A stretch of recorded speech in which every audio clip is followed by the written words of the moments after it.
Olá a todos, bem-vindos ao meu canal.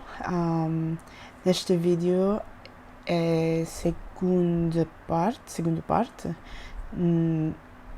do vídeo sobre a minha aprendizagem de língua português por dois anos. Sim. So, welcome back to my channel, and this is a video on phase 2 of my Portuguese acquisition.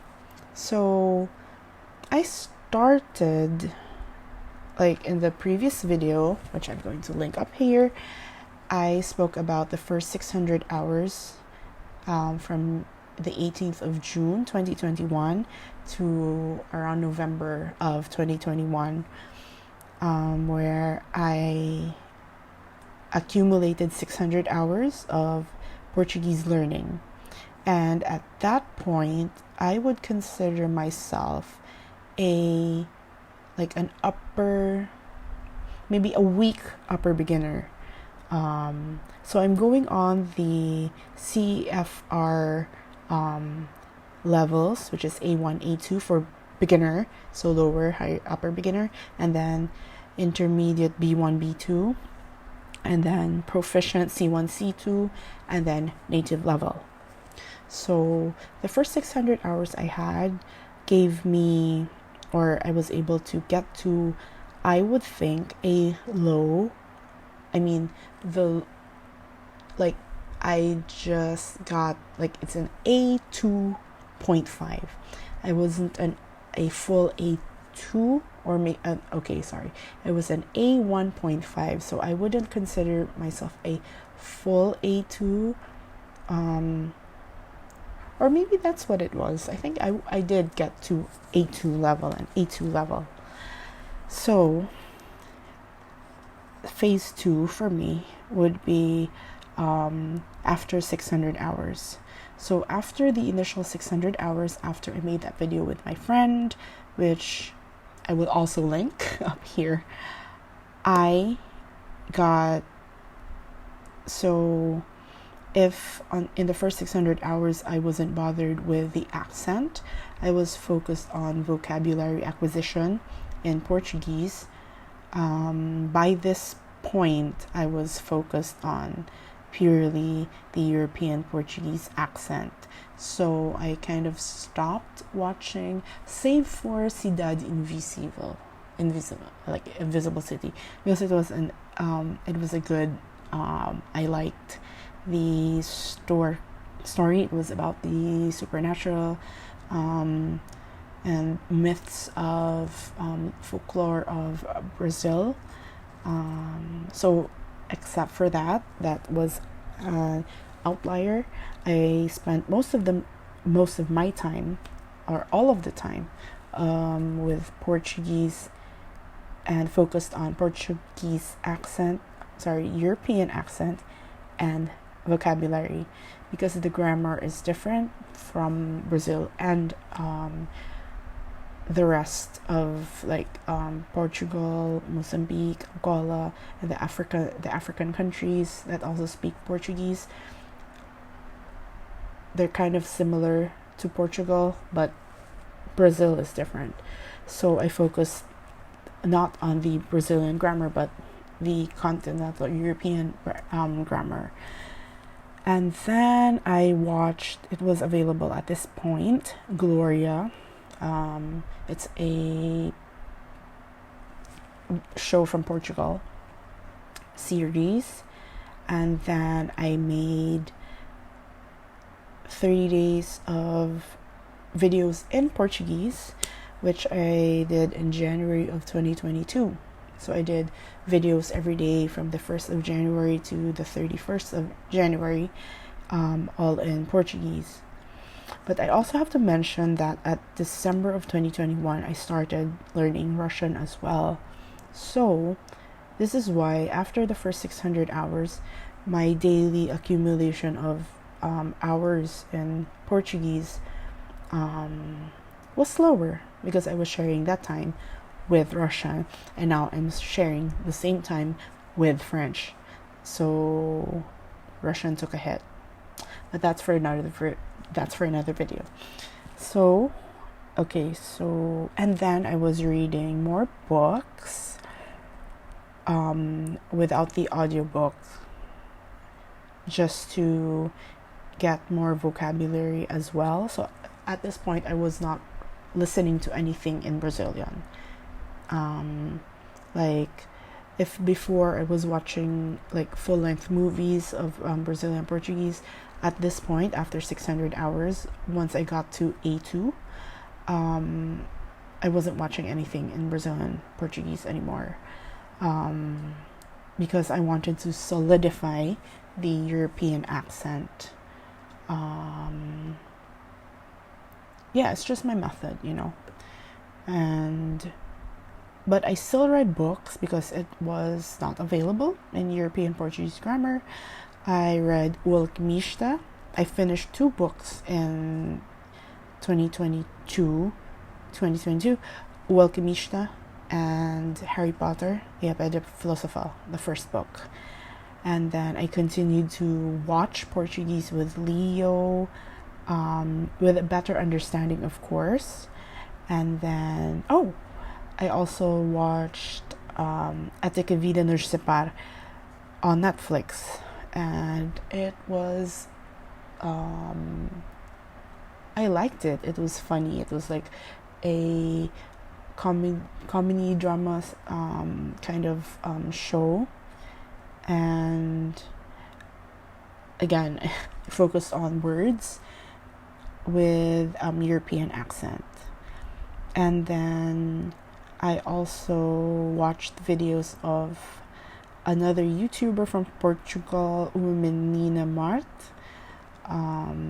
simply because I enjoy her content. She has reaction videos on Disney, the different versions of Disney songs, the Brazilian accent, or the Brazilian version of the songs versus the Portuguese version of the song. And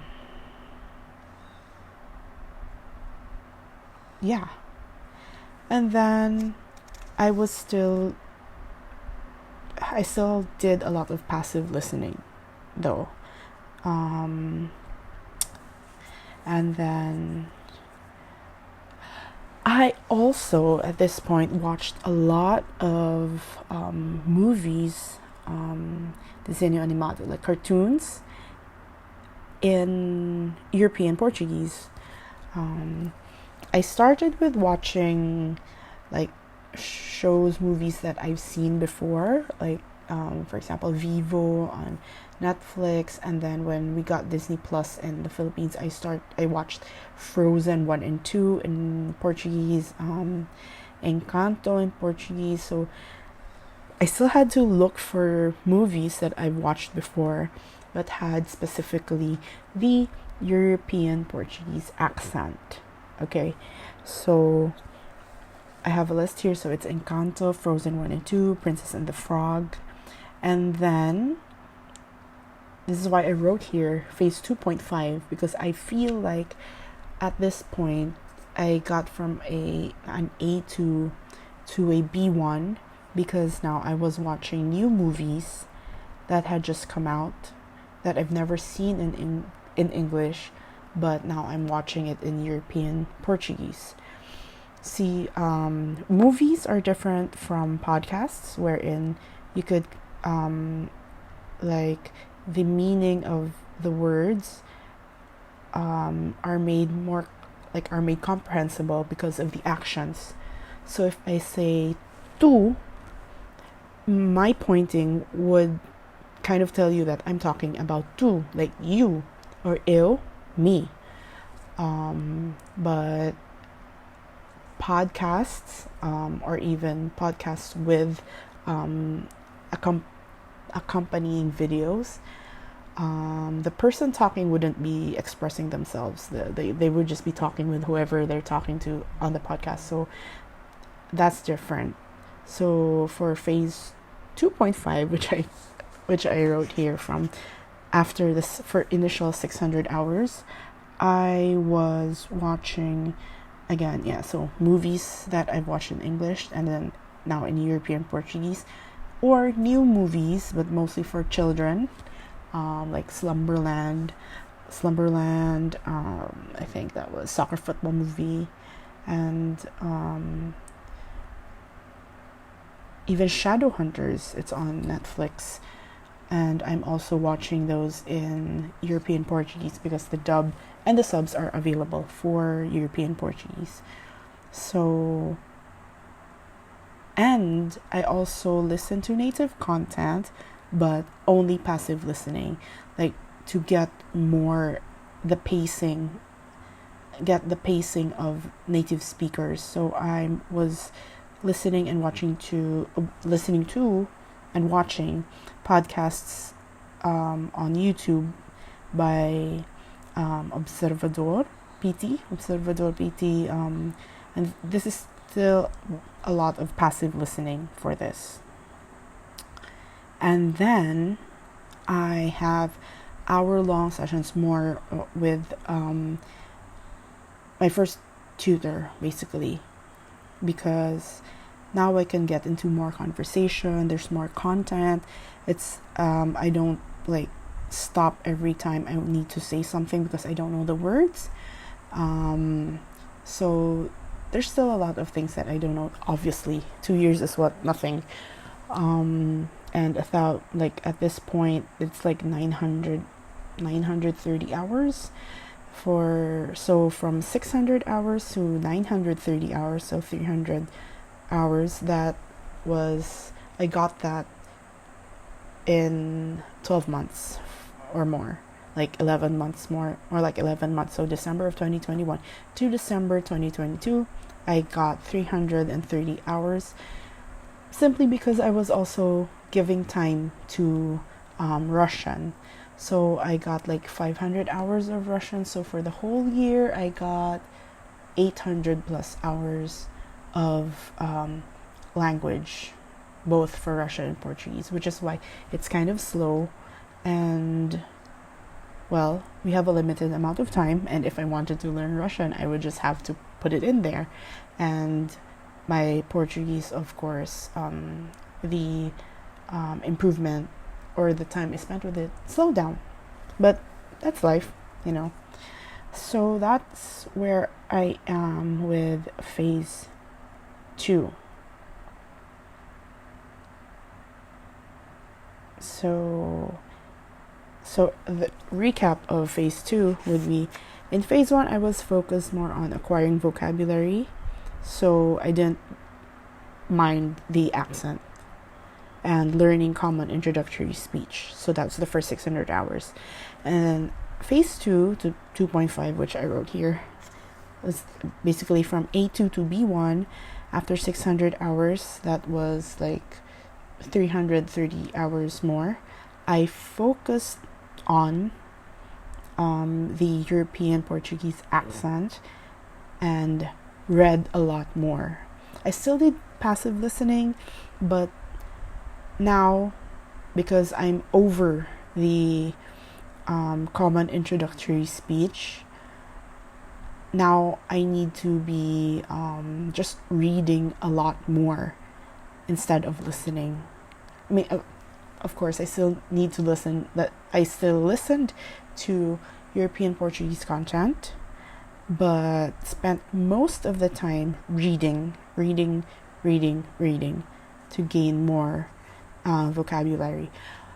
I think at this point, I also got 5,000 words on Link, probably in one of those older videos that I made, and 5,000 known words, some studies say, gives you a basic fluency, which is, I believe, A2 or B1, so lower intermediate, where you can speak with native speakers about day-to-day things, nothing technical, nothing too profound, nothing too deep, nothing abstract, of course. So that's where that's that's where I was at 930 hours. So this is part 2 of a 3-part video, because I realized that for my 2-year anniversary there is a lot of ground to cover, and I wanted to really explain the entire process for my language learning. So yes, this is second video, and see you in the next one.